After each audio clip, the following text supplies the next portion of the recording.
हाँ बच्चों, एक्सरसाइज 9.6 लेंगे और इसमें दो टाइप के सवाल होंगे, ध्यान रखेंगे हमेशा। टाइप 1 होगा dy by D X plus P Y बराबर क्यू। पी और क्यू एक्स की फॉर्म में होंगे और यहाँ dy बाई डी एक्स है तो यहाँ y होगा अकेला, और इसमें y नहीं होगा और इसमें भी y नहीं होगा, सिर्फ y यहाँ अकेला होगा। dy बाई डी एक्स और y होगा, बाकी x के रूप में होंगे ये। तो ऐसे सवालों में सबसे पहले इंटीग्रेटिंग फैक्टर निकालते हैं, इसे इंटीग्रेटिंग फैक्टर कहते हैं।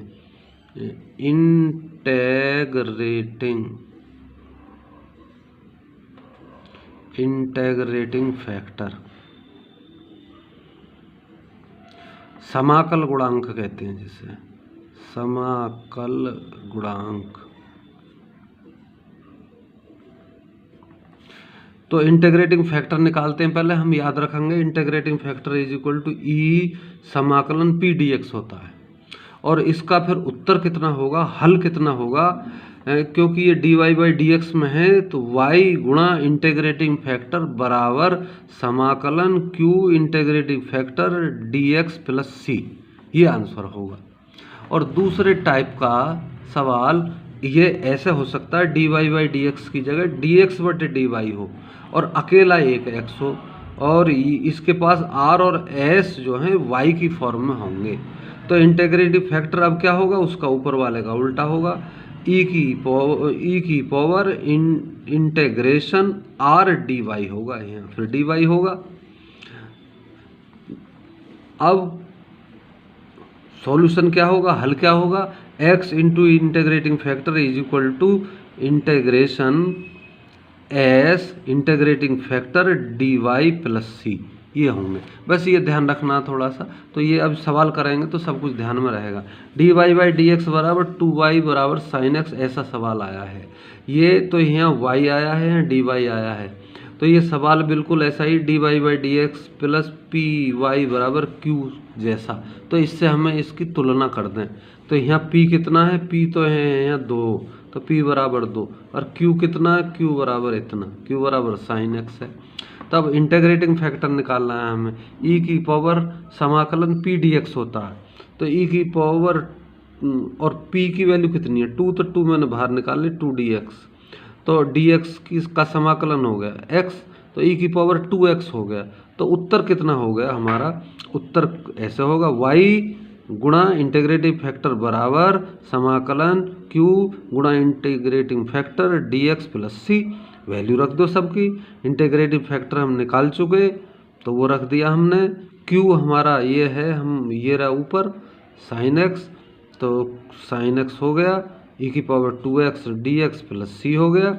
अब इसका हम इंटीग्रेशन करेंगे, इसका तो इसका हम अलग करेंगे, संग संग नहीं हो पाएगा, तो इसको हमने i मान लिया फिलहाल। अब i को हमने अलग ले लिया, तो i बराबर इतना, इसे फर्स्ट पार्ट ले लिया, इसे सेकंड पार्ट ले लिया। फर्स्ट पार्ट जो का तो सेकंड का समाकलन माइनस समाकलन का चिन्ह, फर्स्ट पार्ट का अवकलन, सेकंड का समाकलन और dx ऐसे कर दिया। तो ऐसे चलते चले गए, फिर यहाँ एक बार ऐसा ही आ गया, इसे फर्स्ट मान लिया, इसे सेकंड मान लिया, फिर दोबारा कर दिया, ये हो गया, ये फिर i के बराबर है तो ये i के बराबर लिख लिया हमने। तो 4i को इधर ले गए, एक i इधर है, तो 5i हो गया। तो सवाल फिर हमारा ऐसा बन गया 5i बराबर इतना, तो i बराबर इतना आ गया। अब समीकरण 1 से हमने i की वैल्यू रख दी बस, और प्लस सी है ही हमारा, तो ये उत्तर हो गया, ऐसे हो गया। दूसरा सवाल dy बाई डी एक्स, सबके y के पास 3 है तो p बराबर 3, q बराबर इतना, इससे तुलना कर ली हमने, dy by D X plus P Y बराबर q से तुलना कर ली, तो p कितना है, q कितना है, p 3 है, q इतना है। अब इंटीग्रेटिंग फैक्टर निकाल लिया, e की पावर समाकलन p dx, तो e की पावर 3 dx हो गया, और dx का e की पावर 3x हो गया। अब सूत्र हमारा ये y गुणा इंटीग्रेटिव फैक्टर समाकलन q into integrative factor dx plus C. तो इसकी q हमारा e की पावर -2x है, और इंटीग्रेटिव फैक्टर इतना हमने निकाला।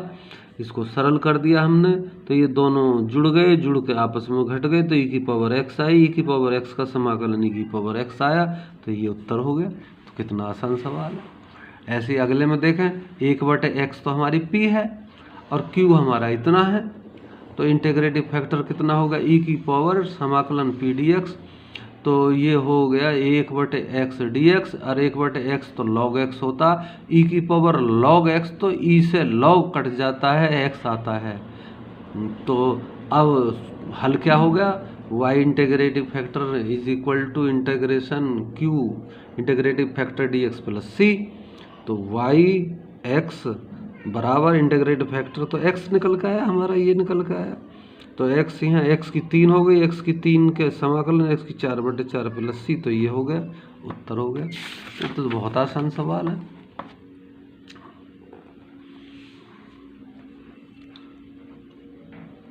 अगला चौथा सवाल, चौथे सवाल में भी ऐसे ही है। p तो हमारा हो गया sec x और q हो गया हमारा tan x, इंटीग्रेटिव फैक्टर कितना होगा e की पावर p dx और p तो हमारा sec x है तो sec x का समाकलन कितना होता है log sec x plus tan x होता है। तो e से log खत्म हो गया तो sec x plus tan x हो गया।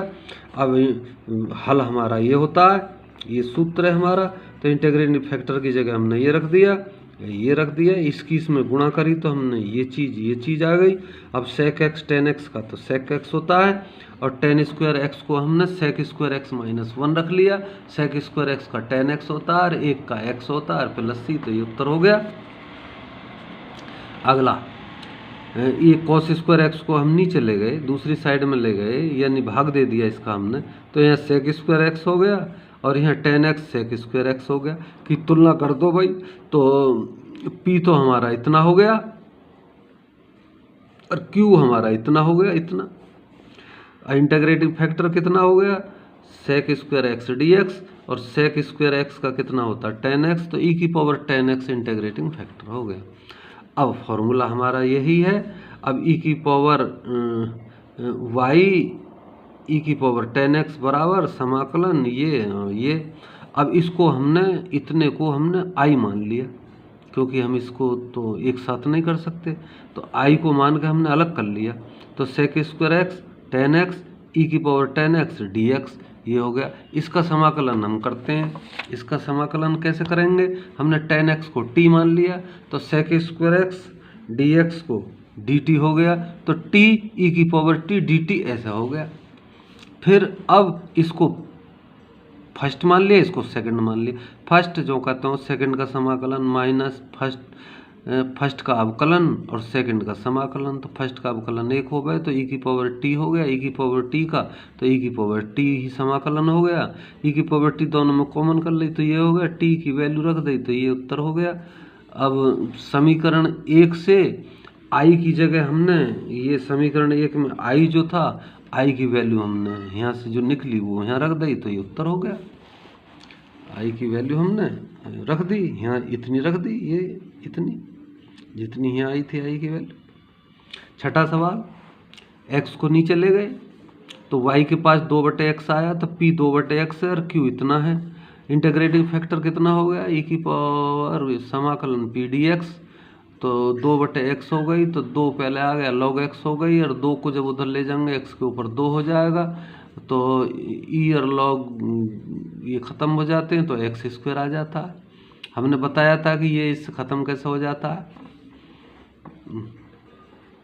अब हल का फॉर्मूला ये हो गया।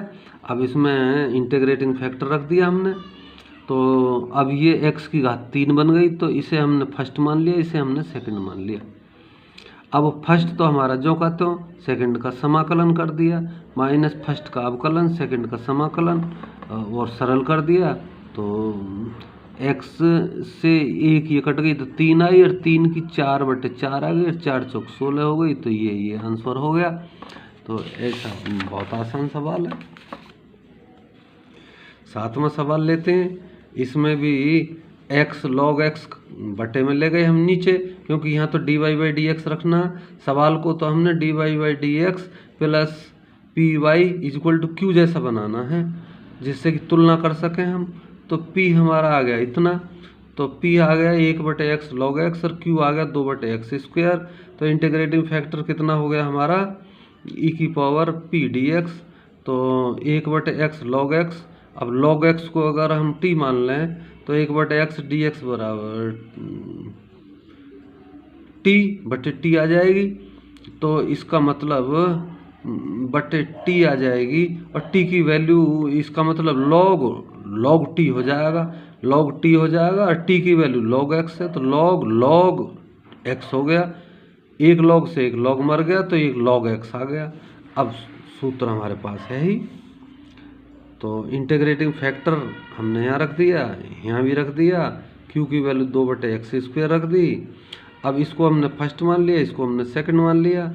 फर्स्ट भाई जो का त्यों, सेकंड का हमारा समाकलन, अब सेकंड का समाकलन और फर्स्ट का अवकलन 1/x हो गया। तो 1/x, तो 1/, ये हमारा इतना निकल के आ गया और इसका हमने नीचे ले गए x² या ऊपर ले गए x की घात -2, समाकलन करा तो इतना आ गया। तो ये हमारा इतना उत्तर हो गया। अगला सवाल 8वां लेते हैं जो बहुत ही इम्पोर्टेंट है,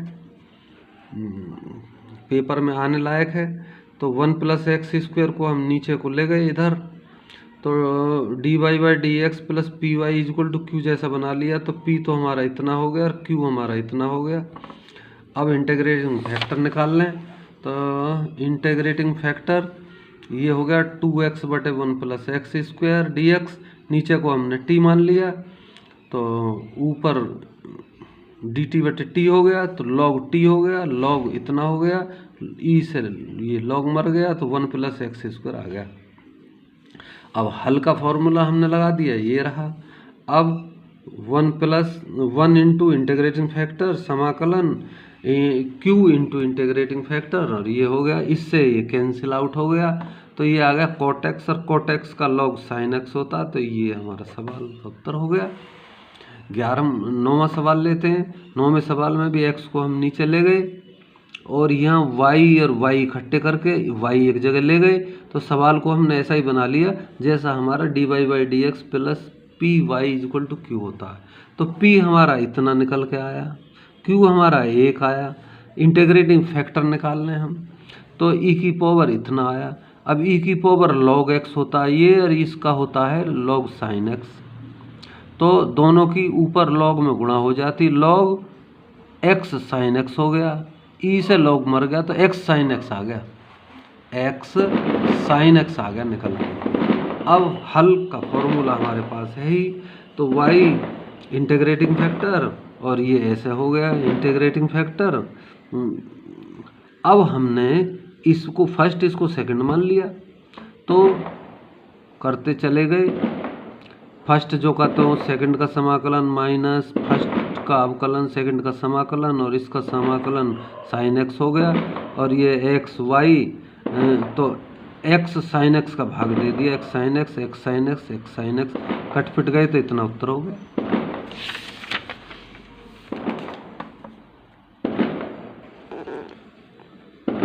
अब देखो 10वें सवाल को भी मैं इसको ये अगर dy/dx करते हैं तो ये नीचे आता है और उस टाइप का सवाल नहीं बन पाता, इसलिए हमने इसको पलट दिया, इसको इधर ले गए, dx को इधर ले गए और dy को फिर नीचे ले गए।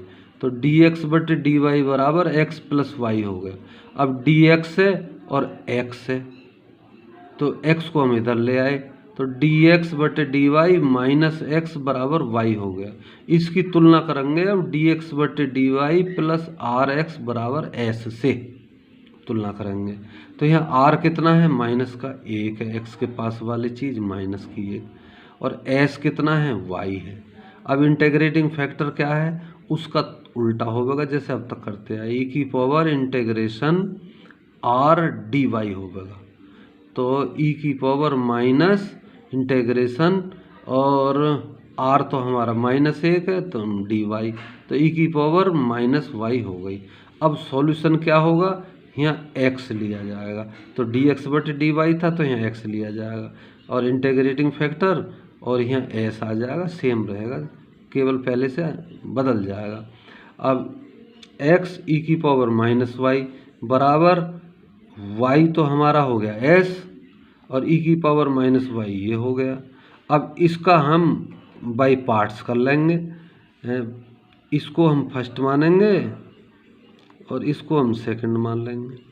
फर्स्ट जो का था सेकंड का समाकलन करेंगे तो माइनस और आ जाएगा, तो ऐसे आ जाएगा, और इसका फिर करेंगे तो फिर माइनस आ जाएगा, तो ये उत्तर हो जाएगा। इम्पोर्टेंट सवाल है 11वें में dx बटे dy हमने कर लिया और y को भी इधर ले गए, तो dx बटे dy और एक x यहाँ है, ये बिल्कुल dx बटे dy प्लस rx बराबर s जैसा है। r बराबर हो गया 1 बटे y और s हो गया y, तो इंटीग्रेटिंग फैक्टर कितना निकल के आया 1 बटे y यानी log y, e से log मर गया तो y आ गया। अब यहाँ सवाल x इंटीग्रेटिंग फैक्टर बराबर integration s integrating factor dy plus c। अब इंटीग्रेटिंग फैक्टर तो हमारा y है, तो एक्स वाई बराबर, और ये भी हमारा s भी y है, y और y, तो y स्क्वायर हो गई तो y की 3/3 हो गई प्लस c हो गई, तो ये आंसर हो गया। ऐसे आसान सवाल है। फिर हम 12वां लेते हैं। 12वां सवाल भी dx बटे dy जैसा ही है, क्योंकि यहाँ फिर x आ गया अकेला और यहाँ dx है, तो 1 बटे माइनस 1 बटे y r हो गया और s हो गया, ये तुलना करने पर। अब इंटीग्रेटिंग फैक्टर कितना हो गया माइनस log y, माइनस को उधर ले जाऊँ तो 1 बटे y हो जाएगा, तो 1 बटे y आ गया इंटीग्रेटिंग फैक्टर, 1 बटे y आ गया इंटीग्रेटिंग फैक्टर।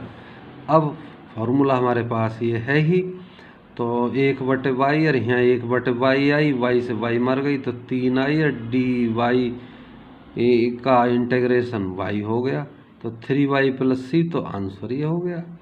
13वां सवाल लेते हैं। D Y by D X, अब पहले जैसे ही हो गया सवाल, लेकिन इसमें y बराबर 0 है और x बराबर पाई बाई 3 रखेंगे बस, तो p हमारा 2 tan x है, ये 2 tan x है, और q हमारा sin x है, तो ये हमने रख दिए, तो 2 tan x तो -2 log cos x, और -2 को उधर ले जाएंगे तो 1 बटे cos स्क्वायर x हो जाएगा, log से e कट गया मर गया, तो और 1 बटे cos square x sec square x होता है, तो ये इतना आ गया। अब पहले की तरह ही करेंगे जैसे शुरू में हमने किए थे, y इंटीग्रेटिंग फैक्टर ऐसे करके, तो इंटीग्रेटिंग फैक्टर आया sec स्क्वायर x और यहाँ sin x sec square x dx हो गया। अब इसको अगर मैं इसको नीचे लिखूँ cos स्क्वायर x, तो एक tan x एक sec x हो जाता है, और tan x sec x तो sec x का होता है, sec x प्लस c में y बराबर 0 x बराबर पाई बटे 3 रख दो, तो पाई बटे 3 का मतलब cos 60 का उल्टा, और cos 60 होता है 1 बटे 2, तो यहाँ हो गया 2 ऊपर पहुँच गया, तो c की वैल्यू -2 आ गई। c का मान हमने उसी में रख दिया इसमें, इसको समीकरण 1 मान लो, समीकरण 1 में c की वैल्यू रखने पर आंसर आ गया।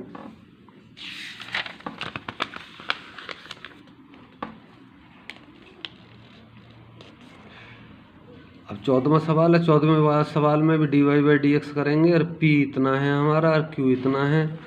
अब हमने p इंटीग्रेटिंग फैक्टर कर लिया हमने, तो इसको हमने t मान लिया, तो log इतना आएगा 1 प्लस एक्स स्क्वायर आ गया, फॉर्मूले में रख दिया, 1 प्लस एक्स स्क्वायर से 1 plus x square cancel out हो गई, तो 1 बच गई, एक्स स्क्वायर प्लस 1 बच गई, और ये tan इनवर्स x होता है, और प्लस c की वैल्यू निकालने के लिए हमने ये y बराबर 0 x बराबर 1 रख दिया, तो समीकरण 1 से और हमारा ये c की वैल्यू हमने रख दी उसमें, तो ये आंसर हो गया।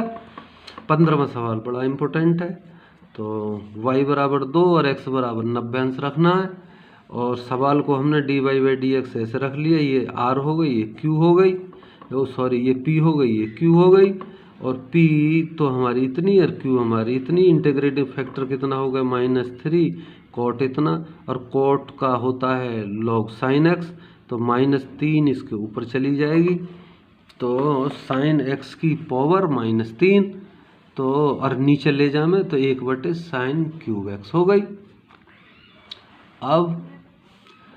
अब तो हमारा फॉर्मूला लगा दिया, तो 1/sin³ और यहाँ भी क्यूब हो गई। अभी इसमें फॉर्मूला sin2x में 2sin x cos x कर दिया, एक साइन से एक साइन मर गई, तो अब कितना आया, ये cos/sin, तो एक कॉट हो गई और एक हो गई sec हो गई, एक कॉट हो गई और एक हो गई sec। कैसे हो गई, साइन की 3x है और एक साइन से एक साइन मर गई, तो यहाँ रह गई 2, तो cos/sin, तो एक कॉट हो गई और एक cosec हो गई, तो cot x cosec x हो गई। और इसका फॉर्मूला ये समाकलन होता है cosec x का होता है, cosec x का cosec x cot x होता है, तो ये इतना हो गया।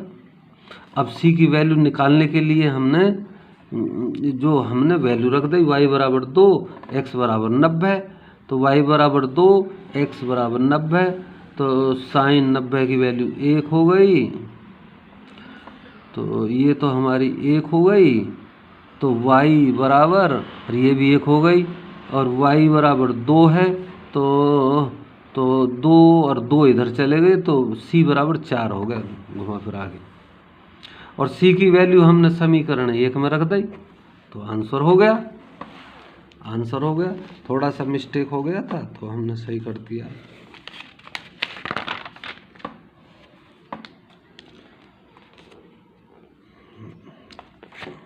अब इतना ही।